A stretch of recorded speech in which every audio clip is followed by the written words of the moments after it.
Hai Besti, hai everyone, kembali lagi di channel Adelia. Oke, hari ini kita masih seputar rumah KPR tadi.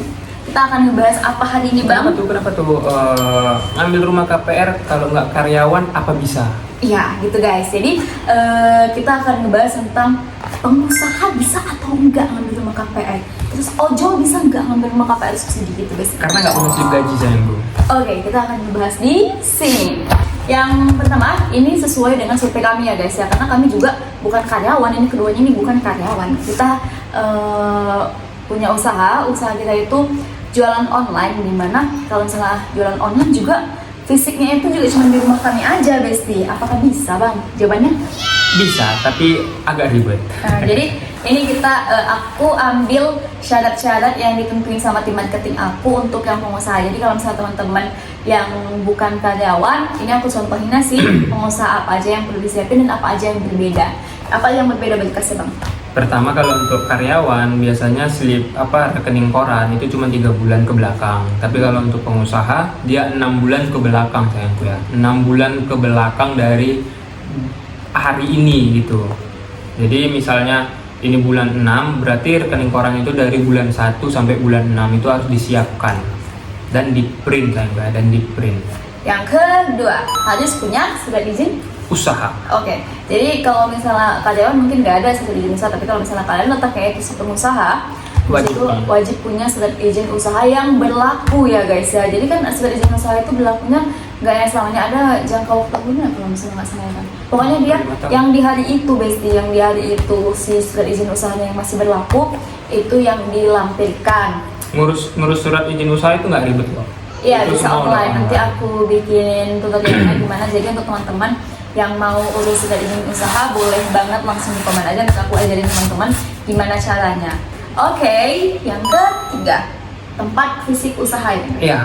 Ya, harus punya fisik usahanya teman-teman. Kenapa? Karena nanti tim survei bank itu mereka bakalan nengok nih, ini layak nggak dikasih ACC untuk punya rumah tadi gitu.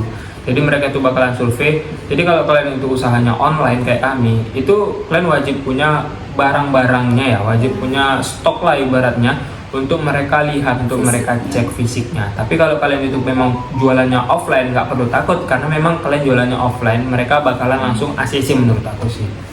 Gitu. Yang keempat, yang perlu diperhatikan lagi, teman-teman memang harus punya rekening tadi yang seperti dibilang tadi, mau apa pekerjaan teman-teman gitu ya. Akan pekerjaan teman-teman yang penting rekening jelas. Jadi kalau misalnya selama ini mungkin kalau misalnya yang lain transaksinya itu uangnya cash, mungkin bisa di transfer, bukan dimasukin deposit, masukin uangnya ke bank pendapatannya, biar terjelas, tetap jelas berapa pendapatan harian teman-teman. Karena kalau misalnya si selain karyawan itu dilihat dari pendapatan harian ya basic. Karena kan kalau misalnya karyawan itu kan gajinya bulanan, tapi kalau misalnya selain dari karyawan itu kan gajinya mereka dapatkan harian. Jadi nanti yang dilihat dari rekening korannya itu yang harian. Jadi untuk teman-teman sebisa mungkin rekening korannya itu ada transaksi yang jelas di tiap harinya di sebelum mengajukan si KPR itu basic.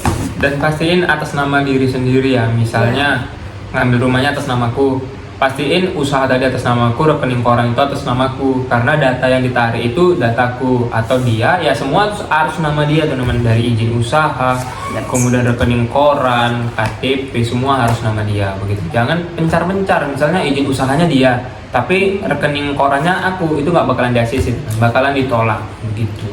Dan yang terakhir, pastikan kalian tidak punya cicilan nunggak di aplikasi manapun, karena itu bakalan terbaca Besti dari pay letter, aku pokoknya semua jenis pinjol itu nggak ada ya Besti ya, harus bersih bener-bener, karena memang beneran datanya langsung ditarik. Jadi teman-teman pastikan tidak ada yang menunggak, karena misalnya teman-temannya punya pay letter yang menunggak cuma 100.000 aja, itu bisa jadi menghambat, bakalan di cancel, bakalan ditolak.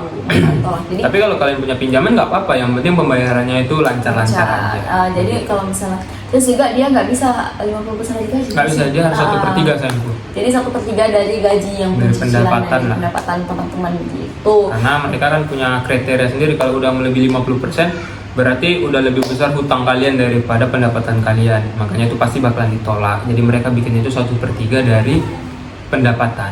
Seperti itu ya Besti ya. Jadi itu dia 5 tips mengambil KPR subsidi dari kami. Kalau misalnya teman-teman ada lagi yang mau dipertanyakan di Komen-komen aja di komen-komen aja, bawah. kita akan Nanti jawab bakalan kita jawab. di video selanjutnya. Jika suka dengan video ini, jangan lupa untuk di like, comment, comment, and and subscribe. See you next time. Bye bye.